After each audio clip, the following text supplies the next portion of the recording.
Hey there, friends. If you're tired of hearing me talk about the hypocrisy of the wackos on the far left in the media and the anti-gun movement, you probably don't want to watch this video. Last night, there was a shooting at an Illinois Juneteenth celebration, leaving at least 20 people injured and one dead. Witnesses say the shooting unfolded at a Juneteenth celebration in Willowbrook, Illinois. The shooting left at least 20 people shot and one dead, according to authorities, in what witnesses describe as a Juneteenth celebration turned violent. Deputies patrolling near Honeysuckle Rose Lane and Route 83 heard numerous gunshots shortly before 12:30 a.m. Kids should be in bed by then, and responded to an area where a large gathering was happening. Now, after I read those headlines and read the story, I was like, wow, this is pretty bad. You know, here we go again with the same kind of crap. And I wonder, since it's being pushed by the anti-gun wackos on the left and the media and the White House, wonder if this is white supremacy. I wonder if some white supremacists snuck in there, blended in, and just shot a whole bunch of people at a Juneteenth celebration. Certainly allows people's minds to jump to that, because it seems like a big story, right? I mean, it's headlines. I did a search this morning on Google for shooting, and that's the #1 story that popped up. Several different publications were carrying it. A lot of people were reporting on it. Now, Willowbrook is about 21 miles southwest of Chicago, Illinois. Well, we know what Chicago, Illinois is known for, right? I mean, there's no shortage of people being shot in Chicago, but I wondered if maybe Chicago was a slow night last night. Maybe they had a bad weekend.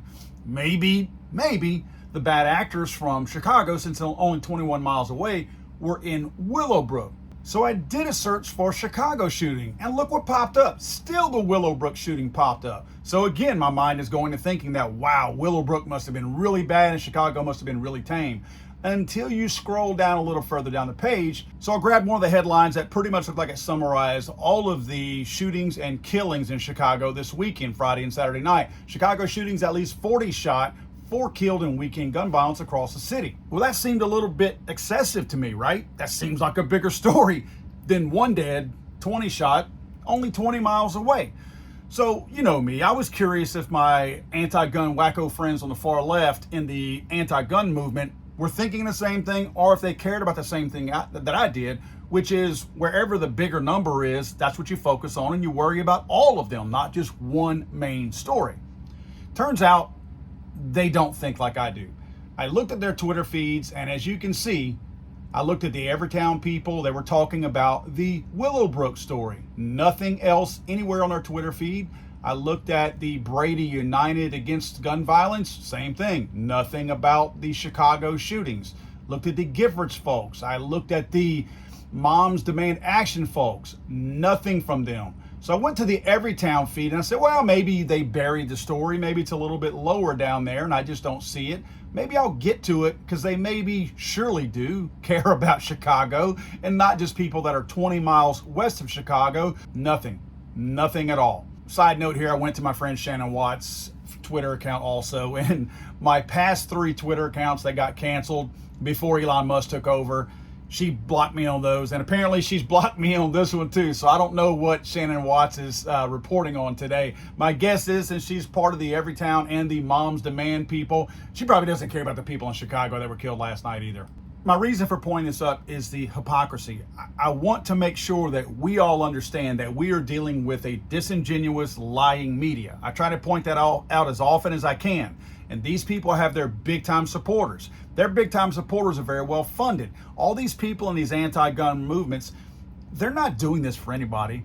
Let's face it, guys. If people stop shooting people tomorrow, these people would go out of business. This is a massive enterprise that they run to make money. You go look at their websites, every single one of them is predicated on gathering money, bringing money in, fear-mongering, for all the wrong reasons. In other words, reporting on something that might be happening, like somebody dying, but spinning the actual reasons for it to blame just the guns and the gun industry so that they can gather money and get people to donate large sums of money to them. Now, because I care, I decided to go look at these Chicago shootings that took place, and here's what you're going to find. 4 men were shot, 1 fatally in the Austin neighborhood early Sunday, just before 3 a.m. That's one of the first shootings, right?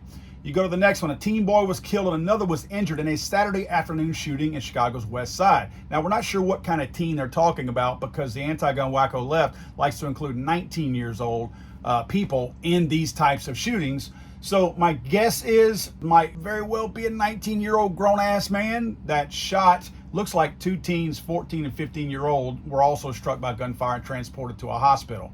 Hours earlier, a man was fatally shot early Saturday in Auburn Gresham on the south side. Another man died after he was found Friday night lying on a sidewalk with a gunshot wound in Garfield Park. In non-fatal shootings, at least 5 people were shot in Lincoln Park on Saturday morning, according to Chicago police. Let's move on to the next one.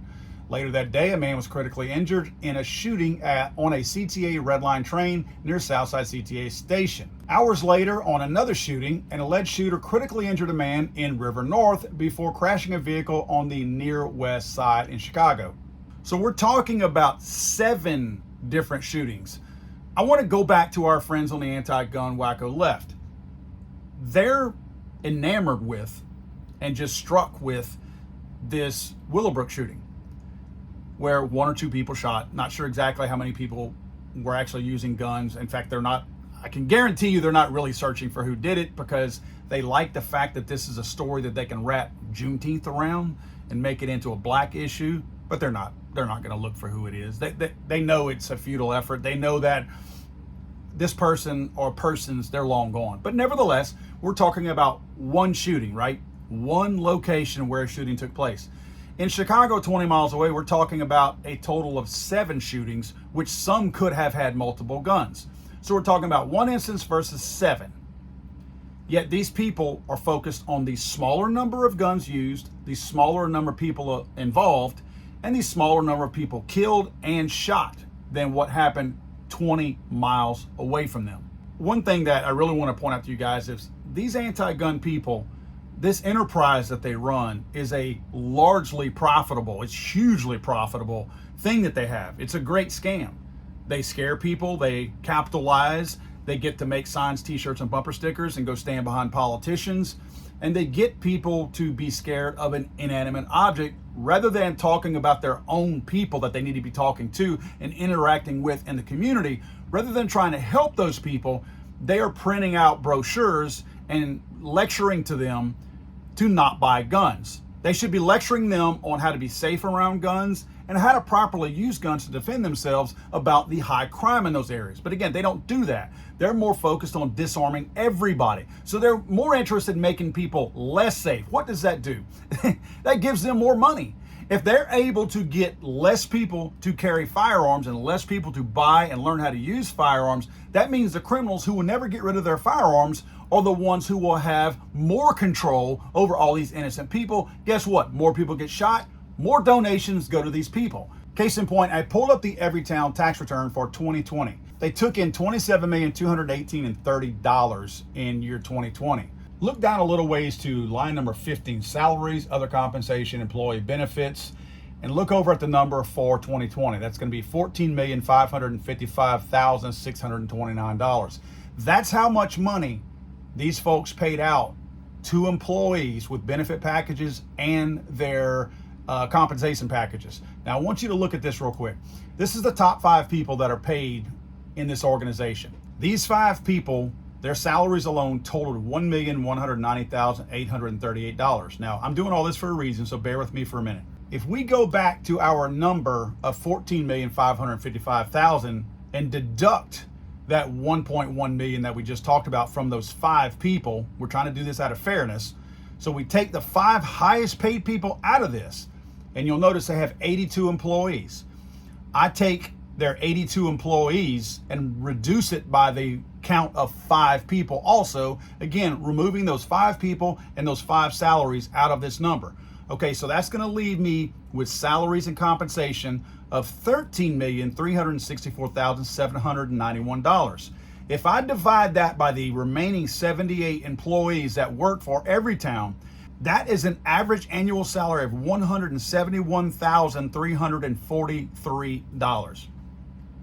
$171,000 is what the average person makes at this anti-gun organization. How does that compare to everybody else? Well, according to the U.S. Census in 2020, the average median income was $67,571. Guys, that's $103,772 more that these people at this anti-gun organization make than the average person in the United States.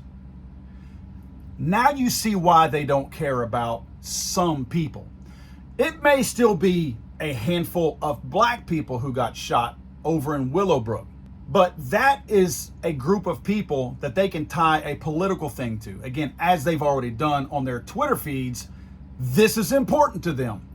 But they completely ignore night after night, weekend after weekend, month after month, year after year, all the people in Chicago who were killed only 20 miles away from the same location. It's the same race of people. It's likely the same class of people.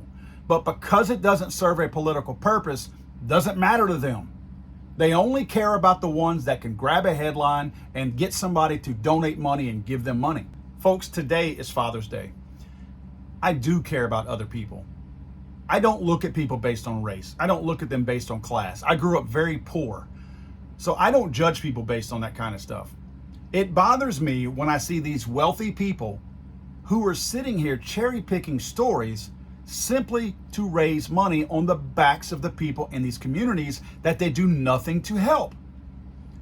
The pro-gun movement and the activists on the pro-gun side, they print out literature, they give locks away. These anti-gun people have even stolen the gun locks from the pro-gun people before to give out of some of their own rallies, acting like they're the ones trying to do something. So they're stealing the pro-gun stuff to try to make it look like, give this impression somehow that they care. It's the pro-gun movement and the activists that are on the right trying to support the Second Amendment and gun rights who are doing the true educational stuff out there that's getting into these people and telling them this is how to properly handle firearms, this is how you properly store firearms, this is how you teach your kids about firearms. If we're going to get people to always be scared of firearms, then we will never educate them how to be safe around firearms. If we're just educating people on how fast to run whenever they see a firearm, we're not doing anything to educate these people. Because let's face it, these guns aren't going away. Whether they're stolen guns or legitimately purchased firearms, not stolen from somebody, these guns are everywhere in our communities. They're not going to go away, and they shouldn't go away, because we have so much crime in these neighborhoods and all across this country that we need more people being educated on how to properly use firearms in order to protect themselves and their families. And again, these wackos on the far left have way too much to gain by disarming everybody, making everybody less safe, and focusing on headline grabbing murders and ignoring all the rest.